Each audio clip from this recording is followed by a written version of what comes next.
बिस्मिल्लाहिर्रहमानिर्रहीम। राबिया, आज मैं तुम्हें इस घर में ब्याह कर लाया हूँ तो तुम अब मेरी बीवी हो। ख्याल करना इस बात का। मैं जैसे ही घर में दाखिल हुई, शहजाद ने नरमी से कहा, अभी तक मैंने घर में कदम भी नहीं रखा था और मुझे अंदाज़ा हो रहा था शादी निभाना मुश्किल काम है, मगर यही मेरा ख्वाब और यही मेरी चाहत थी कि मैं शादीशुदा औरत कहलवाऊँ, ना कि तवाइफ। मैंने धीरे से शहजाद को कहा कि अब इस घर में जो आप कहेंगे ना, सिर्फ वही होगा। मेरी क्या मजाल कि मैं आपकी कोई बात टाल जाऊँ। आपने मुझे सहारा दिया और मैं इतनी एहसान फरामोश नहीं हो सकती। इस बात पर शहजाद एकदम से मुस्कुराया और कहने लगा, सच में हीरा ही नसीब में लिख दिया गया है मेरे। और फिर घूमकर मुझे घर दिखाने लगा। मैं घर देखते ही सोचा कि यहाँ मेरे लिए रहना मुमकिन होगा, लेकिन ऐन उसी लम्हे ज़मीर ने सरदर्श की कि यहाँ इज़्ज़त मिलेगी। हर उस जगह पर ही रहा जाता है और खुशी खुशी रहा जाता है। बिलाशुबा यह हसीन घर नहीं था, मगर चार दीवारी तो थी ना, जहाँ दो वक्त इज़्ज़त की रोटी मिलेगी। ये सोचकर मैं एकदम से पुरसकून हो गई। शहजाद का घर कच्चा तो नहीं था, मगर दो कमरे, एक किचन और बाथरूम पर मुश्तमिल छोटा सा घर, बगैर प्लस्तर के, टूटा फूटा सहन और किचन की स्लैब आधी टूटी हुई थी। आम हालात में ऐसे घर में कभी कदम भी ना रखती, मगर अब ये घर मेरी मलकियत और महल था और मैं इसकी बेताज रानी थी। शहजाद ने पूछा, कैसा लगा घर? तो मैंने बगैर मुंह बनाए कह दिया कि मुझे बहुत अच्छा लगा।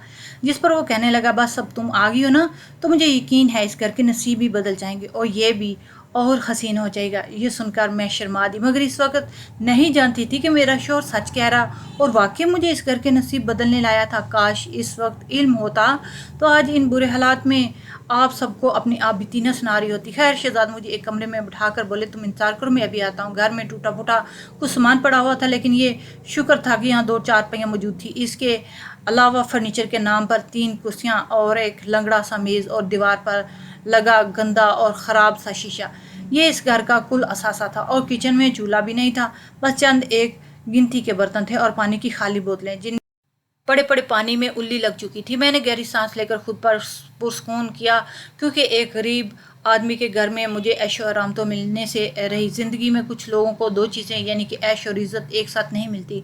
तो मैं वापस जाकर कमरे में बैठ गई। इस वक्त मेरे पास पहनने के लिए अलग से कपड़े भी नहीं थे, बस वही हल्का सा भारी सा जोड़ा था लाल रंग का, जो पहनकर मैंने निकाह किया। इसके अलावा कुछ भी नहीं था। मैं वापस आकर बैठ गई कि जब शहजाद घर में दाखिल हुए और उनके हाथ में एक शापर था। शापर समेत ही वो किचन में चले गए और बर्तनों का शोर होने लगा। कुछ देर बाद कमरे में आए तो प्लेट में सालन पड़ा हुआ था और एक में रोटियां पड़ी हुई थी। मेरे सामने खाना रखते हुए कहने लगे कि घर में कभी औरत नहीं थी, तो खाना मैं हमेशा होटल से ही खाता था और ना ही कभी खुद पकाने का तकल्लुफ़ किया, इसलिए घर में ना ही खाने का सामान है।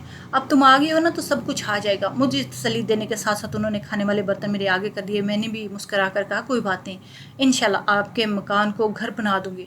आपने इतना मान दिया तो कुछ फ़र्ज़ मेरा भी बनता है। कुछ ही देर में खाना खाया गया तो शहजाद साथ ही होटल से चाय के 2 कप पकड़ लाए।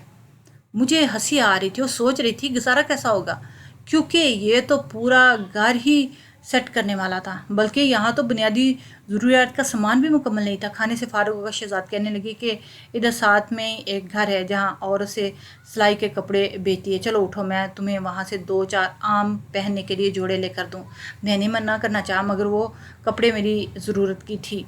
सोच बाजार के साथ पड़ोस के घर चली गई, जो शहजाद के साथ बड़ी बेतकल्फ़ी से बातें करने के बाद दिलचस्पी से मुझे देखकर बोली, लगता है अब शहजाद तुम्हारे घर के रंग भी बदल जाएंगे। बड़ी प्यारी बीवी लाए हो तुम। कुछ देर बातें करने के बाद इस औरत ने 4 जोड़े दिए, जिसे एक मुझे तोहफे के तौर पर दिया और बाकी 3 जोड़े शहजाद ने खाते में लिखवा दिए। घर आए तो शहजाद मुझे इतना कहकर बाहर चले गए कि अब तुम आराम कर लो, कल से इस घर की सारी जिम्मेदारियां तुम्हारी हैं। अभी तो तुम कुछ ना करो, बस अपनी नई ज़िंदगी को संवारने का सोचो। बाकी सामान वगैरह की लिस्ट मुझे कल दे देना। वो दिन तो बहुत ही अच्छा गुजर गया, मगर अगले दिन असल ज़िंदगी शुरू हुई, जब सुबह ही सुबह शहजाद ने मुझसे कहा कि सामान की लिस्ट बना दो, जो कुछ भी चाहिए। पहले तो मैंने कहा कि आप सब कुछ मैनेज कैसे करते थे, जिस पर वो बोले कि ये मर्दों का काम होता है, इसलिए मैं कर लूँगा इंशाल्लाह। तुम्हारी बरकत से देखना आगे घर कितना अच्छा चलेगा। अभी तुम इसकी परेशानी ना लो। सब और जो सामान चाहिए मुझे बता दो, मैं शाम तक ले आऊँगा। मेहमान गए और सबसे पहले किचन का सारा सामान लिखवाया और फिर इसके बाद घरेलू ज़रूरियात का सामान भी इस लिस्ट में डाल दिया। बहुत कुछ निकालने के बावजूद भी इस सामान की लिस्ट बहुत लंबी थी। میں نے پوری کوشش کی کہ کم سے کم وہ شہزاد پر ڈالوں، مگر اب ہر چیز کی ضرورت تھی، سو لسٹ دینے کے بعد میں نے کمر کس لی اور گھر کی صفائی پر مصروف ہوگی۔ پہلے سارے گھر کی سامان صحن میں نکالا اور پائپ لگا کر فرش کمرے کے دھو دیے، پھر جو کام کی چیزیں تھیں انہیں اندر سیٹ کرنے کے بعد کچن اور صحن دھویا۔ یہ سب کرتے کرتے دوپہر ہو گئی اور میرے پاس کباڑ کا کافی سامان جمع ہو چکا تھا۔ اسی لمحے مجھے گلی سے کباڑیے کی آواز سنائی دی، تو کچھ سوچ کر میں نے جتنا کباڑ باہر نکالا تھا وہ سب بیچ دیا، جس کی مد میں مجھے اچھے خاصے پیسے مل چکے تھے۔ شام کو شہزاد واپس لوٹے تو سارا سامان سے لدے بدے تھے۔ پہلے تو گھر کا بدلتا ہوا نقشہ دیکھ کے حیران ہو گئے، پھر مسکرا کر کہنے لگی، یعنی تم سے شادی کرنا میری زندگی کا اچھا فیصلہ تھا۔ ہم دونوں نے مل کر باقی کا سامان جوڑا اور میں نے انہیں کباڑ سے ملنے والے پیسے دیے، تو وہ حیرانی سے بولنے لگی، یہ کہاں سے آئے؟ میں نے سب بتا دیا کہ سامان بیچا ہے۔ اس پر وہ کافی خوش ہوئے اور کہنے لگے کہ تم ایک اچھی بیوی ثابت ہوگی۔ یہاں تک تو ٹھیک تھا، وہ 2 دن میری زندگی کے اچھے گزرے تھے، لیکن تیسرے دن کی رات کو شہزاد کے ساتھ والے خالی کمرے میں مجھے بلایا گیا۔ رابعہ، تم یہاں رات کو رقص کرا کرو گی۔ میں حیران ہو کر بولی کہ بھلا میں کیوں رقص کرنے لگی؟ یہی بات میں نے شہزاد کو پوچھی، جس پر وہ ہنس پڑے اور بولے، مجھے چست اور توانا بیوی چاہیے، ایسے گھر میں بیٹھ کر فارغ تم ہو جاؤ گی موٹی، اس لیے تم یہاں رات کو روز رقص کیا کرو، ایسے جو تمہاری عادات بنی ہے وہ بنی رہے اور تم بھی فٹ ہوگی۔ مجھے شہزاد کی بات پر بہت برا لگا اور عجیب بھی لگی، جس کا میں نے اظہار بھی کیا اور کہا کہ عادت بنی ہے، کیا مطلب آپ کا؟ میں اب آپ کے نکاح میں ہوں، آپ جو کہیں گے وہی کروں گی، اس لیے یہ رقص وغیرہ میری ماضی کا حصہ ہے جو میں پیچھے چھوڑ کے آ چکی ہوں۔ میری ایسی کوئی مجبوری نہیں ہے کہ میں رقص کیے بغیر مر جاؤں گی۔ اس بات پر شہزاد ذرا شرمندگی سے بولے، یار میرے کہنے کا مطلب وہ نہیں تھا، میں تو بس یہ چاہتا تھا کہ تم 1-2 گھنٹے کر لیا کرو، ایسے تمہارے سارے دن کی تھکاوٹ اتر جایا کرے گی، فریش ہو جائے گی ورزش، کیونکہ مجھے تم ہمیشہ ایسے ہی چاہیے، دبلی پتلی اور خوبصورت سی۔ اگر تم پھر بھی نہیں کرو گی تو اسے میرا حکم سمجھ کر لو، کیونکہ میں اپنی بیوی کا دل مار کر اسے یہاں نہیں رکھنا چاہتا۔ یہ بات سن کر میرے سب ایک دم سے ڈھیلے ہو گئے۔ میں نے حامی بھر کر کہا، ٹھیک ہے، جو آپ کہیں گے ویسا ہی ہوگا، لیکن یہ سب کرنے پر میرا دل بالکل بھی مطمئن نہیں تھا، یہ میں صرف آپ کے کہنے پر کر رہی ہوں۔ شہزاد مسکرا دیا اور پھر جب میں باہر جانے لگی تو بولے، کہاں جا رہی ہو؟ چلو اب جو کہا ہے کرو، میں سونے جا رہا ہوں۔ میرا موڈ جو پچھلی ایک بات سے ایک دم سے صحیح ہوا تھا، اس بات پر خراب ہو گیا۔ کیا مصیبت ہے، کوٹھے پر بھی سب کو خوش کروں اور اب شوہر کو بھی دبلی پتلی چاہیے، اس کے لیے بھی یہ سب کرنا پڑے گا، مگر یہ سب اب ضروری تھا کیونکہ میں حامی بھر چکی تھی۔ شہزاد مجھے اس کمرے میں اکیلا چھوڑ کر خود دوسرے کمرے میں چلے گی اور میں وہاں رقص کرنے لگی۔ وہاں کچھ بھی نہیں تھا، نہ کوئی گانا بجانا تھا، بس جو دل میں آ رہا تھا وہی کرتے جا رہی۔ تقریباً 1 گھنٹہ رقص کرنے کے بعد میں بری طرح تھک چکی تھی اور وہی چٹائی پر لیٹ کر سو گئی، کیونکہ اب پیروں کو اتنا شدید درد ہو رہا تھا کہ قدم اٹھانے کی بھی ہمت نہیں تھی۔ اس لیے سوچا کہ شہزاد تو سو چکے ہوں گے تو بہتر ہے یہی سو جاؤں۔ جب صبح اٹھی تو میرا پورا جسم درد سے دکھ رہا تھا، کیونکہ کل رات کافی دنوں بعد رقص کیا تھا۔ اٹھتے ہی میں نے دیکھا کہ شہزاد زمین پر جھکے ہوئے مجھے اٹھتا دیکھ کر وہ ہڑبڑا کر ایک دم سے سیدھے ہو گئے۔ میں نے پوچھا، کیا ہوا؟ کچھ گر گیا تھا؟ جس پر وہ اس بات میں سر ہلا کر بولے، ہاں وہ پیسے گر گئے تھے۔ ساتھ ہی انہوں نے 1000 کا نوٹ میرے سامنے کیا، جو اس وقت انہوں نے ہاتھ میں تھاما رکھا تھا۔ یہ آپ کا ہے۔ میں نیند سے ابھی اٹھی تو حالات کو سمجھنے کی کوشش کر رہی تھی۔ ہاں میرا ہی ہے۔ چلو اٹھو، اب ناشتہ بنا دو۔ میں نے یہ سوچ کر ادھر ادھر نگاہ دوڑا کہ شاید کچھ اور بھی گر گیا ہوگا، مگر زمین پر اور کچھ بھی نہیں تھا۔ شہزاد وہ میں رات کو تھکی تھی تو یہی سو گئی۔ میں اتنا ہی بولی تھی کہ بہت جلدی سے کہنے لگے، تو پھر کیا ہوا؟ تمہارا اپنا گھر ہے، جہاں مرضی سو جاؤ، تم پر کوئی پابندی تو نہیں لگا رہا نا؟ لیکن پھر بھی شہزاد مجھے شرم آ رہی ہے، میں نہیں، کیونکہ ایسی چھوٹی چھوٹی باتوں میں ہی آپ کے شوہر یا میاں کے دل میں بدگمانیاں پیدا ہوتی ہیں۔ نہیں، بلکہ ایسا کرو، تم چاہے تو یہی سو جایا کرو، مجھے کوئی مسئلہ نہیں ہے، ویسے بھی آج سے میں رات کو باہر رہوں گا، مجھے کچھ کام ہے، تم چاہو جہاں مرضی سو جایا کرو۔ لیکن کیا کام؟ شہزاد نے بتایا نہیں کیا کام کرتے ہیں آپ، ہمیشہ یہ بات چھوڑ جاتے ہیں۔ سچ میں ہمیں ایک دوسرے سے ملتے جلتے عرصہ ہو گیا، لیکن شہزاد نے ایک مرتبہ بھی ذکر نہیں کیا کہ وہ کام کیا کرتا ہے۔ میں نے بھی کبھی نہیں پوچھا، مگر آج یہ بات ذہن میں آئی تو پوچھے بنا نہ رہ سکی۔ رابعہ، کوئی بھی چھوٹا موٹا کام کر لیتا ہوں، جو مل جائے وہ کر لیتا ہوں، ویسے میری دکان ہے، وہ کہتے ہوئے شہزاد نے اپنی گردن جھکائی اور وہ پریشان سے دکھائی دینے لگے تھے۔ میں نے پوچھا کہ کیا ہوا، کوئی پریشانی ہے؟ جس پر وہ کہنے لگے، ہاں بس دکان ٹھیک نہیں چلتی، باقی تو کوئی مسئلہ نہیں ہے۔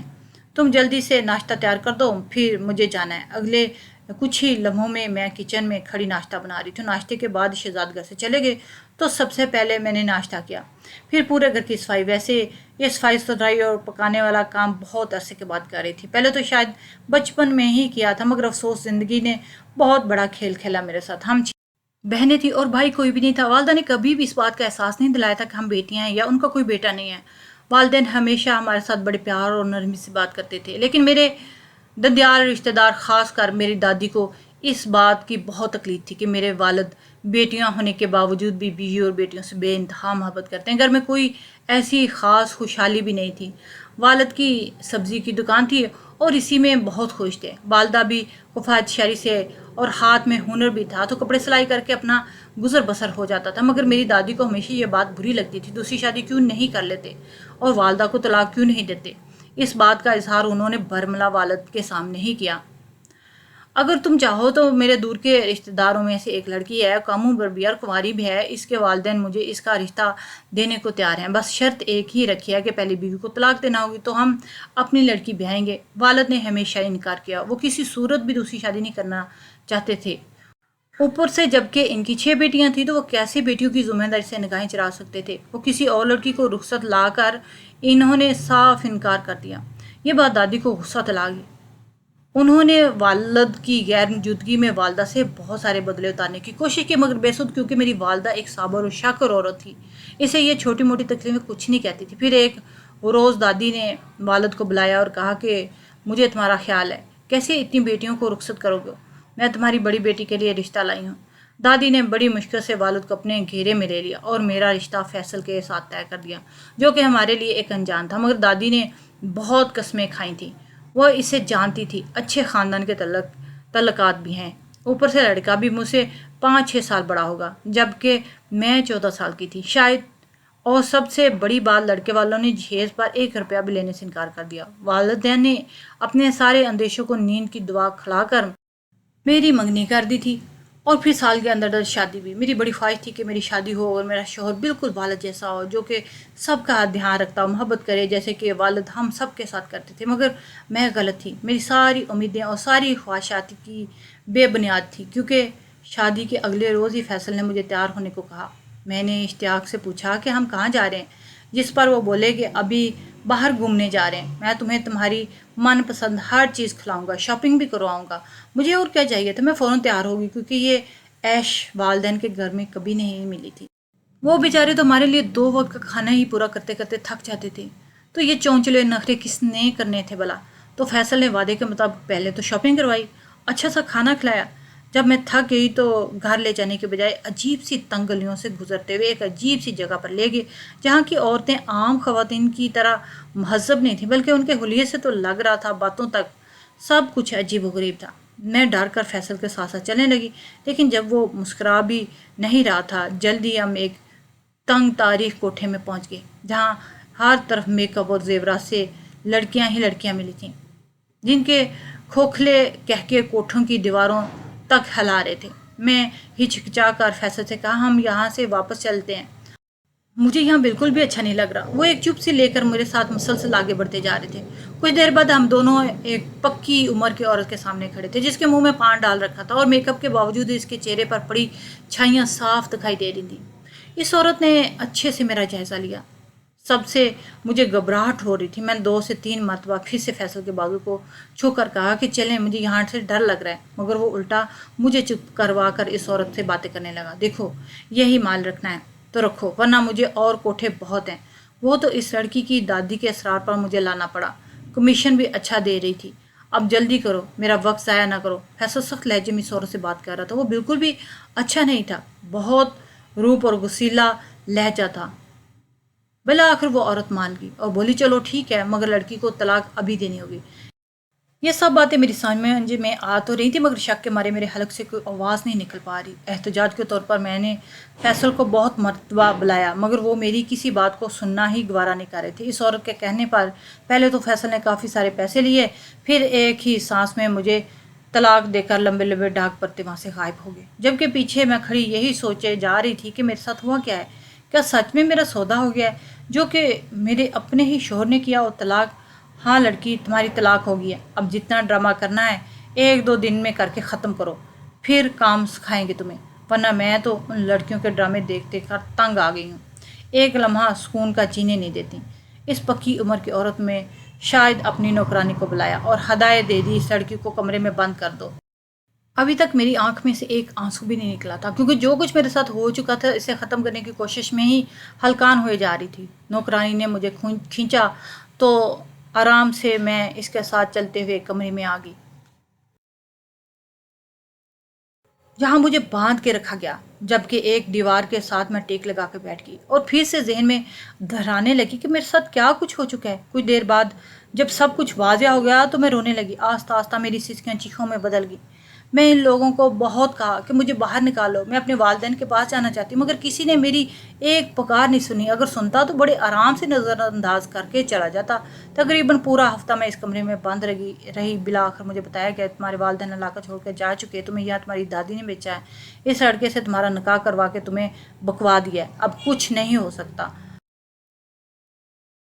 हम तुम्हारी कीमत अदा कर चुके हैं, आसानी से तुम्हें छोड़ेंगे नहीं, सो वही करो जो करने को बोला जाए। वैसे भी वालिदैन के पास गई तो बहुत ही मुमकिन है कि वो तुम्हें कबूल ही नहीं करें, क्योंकि कोठे से ऐसी लड़कियों को कोई भी कबूल नहीं करता। ये बातें मेरे दिमाग पर बहुत गहरा असरअंदाज हो गई थी और मेरा रोना धोना ख़त्म होने में तकरीबन 2 हफ्ते लगे थे। इसके बाद मुझे इस हकीकत को कबूल करना पड़ा कि अब मैं ऐसी दलदल में फंस चुकी हूँ जहाँ से रहाई मुमकिन नहीं। अगर जाना चाहूँ भी तो इनका पहले एतबार जीतना होगा। वैसे भी मुझे अब घर जाने की कोई ख्वाहिश नहीं थी, क्योंकि ये सच था कि मुझे कोई कबूल नहीं करेगा। मैं तवाइफ बन चुकी थी। पूरी पूरी रात मुझे रक्स खाया जाता, पैरों में घुंघरू बांध कर ना रक्स करती थी, क्योंकि मेरे जिस्म की बोटी बोटी मातम करती थी। तुम कौन हो? तुम राबिया हो और कहाँ आन बसी हो? जल्द ही मैंने रक्स सीखा तो इसके बाद मैं कमाने लग गई। बीबी कोठे की मालकन मुझे मेरा हिस्सा देती तो मैं पैसे रखने से साफ इनकार कर देती। जब हर शय ज़रूरत मिल रही थी तो नहीं चाहिए थे मुझे ये पैसे। मेरा इस शहर से बाहर अब कोई भी नहीं रहता था। वहाँ 10 साल हो गए थे और 10 सालों में मैं बीबी का अच्छा खासा एतमाद जीत चुकी थी। इन 10 सालों में एक मरतबा भी मेरा दिल नहीं चाहा कि मैं यहाँ से भाग कर कहीं चली जाऊँ या फिर कम से कम शादी कर लो। लेकिन एक दिन अचानक मेरी मुलाकात शहजाद से होगी। कुछ लोग इसे मार पीट रहे थे। जब मैं बाजार से वापस आ रही तो मैंने नौकरानी को बेचकर पता करवाया तो इल्म हुआ कि शहजाद ने कुछ लोगों का आदार नहीं चुकाया था, इसलिए वो बेचारे पर तशद्दुद कर रहे थे। इस वक्त मेरे बैग में जितने भी पैसे थे वो सब देकर मैंने शहजाद को इन लोगों से छुड़वाया और कोठे पे वापस आ गई। फिर ये बात मैं भूल गई, मगर ठीक 3 दिन के बाद नौकरानी ने आकर कहा आपको कोई मिलने आया। मुझे लगा वैसे ही कोई मदा मिलने आया, मगर जाकर देखा तो वो शहजाद था, जिसने हाथ बांध कर मेरा शुक्रिया अदा किया और जितने पैसे उसने उधार में चुकाने थे वो सब मेरी हथेली में रख दिया। मैंने वो पैसे वापस करना चाहे तो वो बिल्कुल जल्दी से बोला नहीं, अगर ये पैसे आपने दिए तो मेरी मर्दानगी पर काली ज़र्ब होगी। जब वो आदमी मुझे मार रहे थे तब मुझे बुरा नहीं लगा, लेकिन जब एक औरत ने मेरे पैसे भरे तो मेरा दिल चाहा उसी वक्त ज़मीन फट जाए और मैं इसमें समा जाऊँ। मैं इसकी गैरत से बेहद मुतासर हुई। वो वापस पैसे मैंने रख लिए, क्योंकि मैं नहीं चाहती थी जब वो मुझसे मिले तो शर्मिंदगी से चोर ही नजर आए। बातों बातों में उसने बताया कि वो एक गरीब शख्स है, अभी तक शादी नहीं की। इस तरह की छोटी मोटी बातों के बाद वो चला गया। मैंने गौर किया कि मैं शहजाद से मुतासर हो चुकी थी। मुझे भी एक ऐसे ही नामहाद गैरत वाले मर्द अपनी ज़िंदगी में चाहिए था। शहजाद की बहुत सारी बातें मेरे वालिद से मुशाबत दिखाई पड़ रही थीं। भले ही फैसले मेरे साथ बहुत बुरा किया, सो क्या ये ज़रूरी था कि मेरी ज़िंदगी में आने वाला हर मर्द मेरे साथ बुरा करेगा? इस रोज़ इन 10 सालों के बाद मैंने पहली मरतबा दूसरी शादी का सोचा, लेकिन साथ ही ये सोच के भी डर जाती कि क्या वाकई शहजाद मुझे अपनी बीवी के रूप में कबूल करेगा। ऊपर से गरीब तो क्या मैं इसके साथ रह सकूँगी? और लाशौरी तौर पर मुझे महसूस होता जैसे इन दोनों सवालों का जवाब हाँ में है। मुझे लगा था कि शायद अब दोबारा कभी मेरा सामने शहजाद से ना हो, क्योंकि 1 महीने तक वो बिल्कुल भी नज़र नहीं आया। जब मैं इसे बुलाने लगी तो अचानक से मुझसे मिलने चला आया और मिलते ही सबसे जो पहली बात की थी वो यही थी कि मैंने आपको बुलाने की बहुत कोशिश की, तभी एक माँ के लिए यहाँ से चला गया था, मगर मजबूर हो गया था। मानता हूँ जो कहने जा रहा हूँ मुनासिब नहीं, मगर सोचिएगा ज़रूर। मैंने तजस्सुस से पूछा तो शहजाद कहने लगे क्या आप मुझसे शादी करेंगी? हम दोनों एक दूसरे को अच्छे से जानते भी नहीं थे। देखिए, शादी का जज्बा दोनों के दिलों में ही मुस्तकीम था। मैंने फ़ौरन से ही हामी भर ली और शादी का दिन और जगह वगैरह फिक्स करके मैं वहाँ से भाग गई और उस वक्त मेरी उम्र 25 साल हो गई थी, लेकिन शादी के लिए ऐसे भागना बिल्कुल बचकाना हरकत लग रही थी, मगर मैं जानती थी कि इस हरकत में ही ज़िंदगी की बका है। इस गरीब इंसान के घर में कुछ हो ना सही, कम से कम तो इज्जत तो मिलेगी जो कोठे पर आने वाले किसी मर्द के पास नहीं होती। हम दोनों ने भाग कर शादी कर ली, मगर बातें वक्त मैंने वहाँ से कोई भी सामान नहीं उठाया, सिर्फ एक लाल रंग का जोड़ा। वो थोड़ा सा मेकअप करके मैं वहाँ से फरार हो गई। कोर्ट में जाकर निकाह किया और 2 घंटों में ही हम शहजाद के इस बगैर प्लस्तर के मकान में खड़े थे जिसे मुझे घर बनाना था। शादी के बाद मेरी ज़िंदगी में एकदम से सुकून आ गया था, जो पिछले 10 सालों में मुझे नहीं मिला था। 2-3 दिन तो बहुत अच्छे गुजरे, मगर हैरत तब हुई जब शहजाद ने मुझे रक्स करने का बोला। शहजाद की दी गई दलील सुनकर मुझे यकीन हो गया कि वो शख्स मेरी मोहब्बत में ही ये सब कुछ कह रहा है, वरना ऐसे कौन करता है। पहले तो किसी ऐसी लड़की से शादी नहीं करता जो एक मरतबा तलाक ले चुकी हो, फिर वाइफ भी हो, और ये कोई आला ज़र्फ इंसान ही कर सकता है। रोज़ ऐसे ही होने लगा। शहजाद पूरी रात घर पर नहीं होते और मैं इस खाली कमरे में रक्स करते सो जाती। सुबह उठती तो शहजाद कमरे के फर्श से कुछ पैसे उठा उठा कर अपनी जेब में डाल रहा होता। मैंने बहुत कोशिश की कि मैं जान पाऊँ आखिर ये क्या छुपा रहा है। पहले दिन तो शहजाद ने बोल दिया कि इनके पैसे गिर गए थे, मगर ये रोज़ रोज़ क्या गिरता था इनसे। ऐसे ही एक दिन गली में फेरी वाला आया तो उसके पास छोटे छोटे कैमरे थे, मगर वो कैमरे कुछ घटिया ही क्वालिटी के थे। मैं ना चाहते हुए क्या सोचकर वो ले लिए और इसे कमरे में एक जगह पे छुपा दिया। रात को जब रक्स करते करते सो गई तो सुबह उठते शहजाद जेब में कुछ डाल रहे थे। इनके घर के जाने के बाद यूं ही मैंने रिकॉर्डिंग देखी तो मेरी जान निकल गई। इसी लम्हे सजदे में गिर कर दाड़े मारते हुए रोने लगी कि क्या अल्लाह, क्या यही ज़िंदगी है मेरी। मुझे कोई भी शोहर ऐसा नहीं मिलेगा जो सच में इंसानियत रखता होगा, क्योंकि शहजाद ने भी मुझे कमाई की खातिर ही अपनी बीवी बनाया था। जिस कमरे में रक्स करती थी शहजाद ने वहाँ एक कमरा पहले से ही छुपा रखा था, और कमरे से पीछे गली में एक और भी कमरा था जहाँ बहुत सारे मर्द बैठकर मेरा लाइव रक्स देखते, साथ ही दाद की सूरत में मेरे कमरे में दिल चाहता जैसा ऐसे पैसे रोशनदान से कमरे में फेंक देते, जो सुबह के वक्त शहजाद उठाकर अपनी जेब में डाल लेते। यानी शादी के नाम पर एक मर्तबा फिर से मेरे साथ धोखा हो चुका था। मैंने इसी रोज़ ही लाल जोड़ा जेब तन किया जो कोठे से भागते वक्त पहना था, बगैर कुछ साथ लिए वापस उस जगह पर चलेगी जहाँ इज्जत नहीं थी तो कम से कम धोखा भी नहीं था।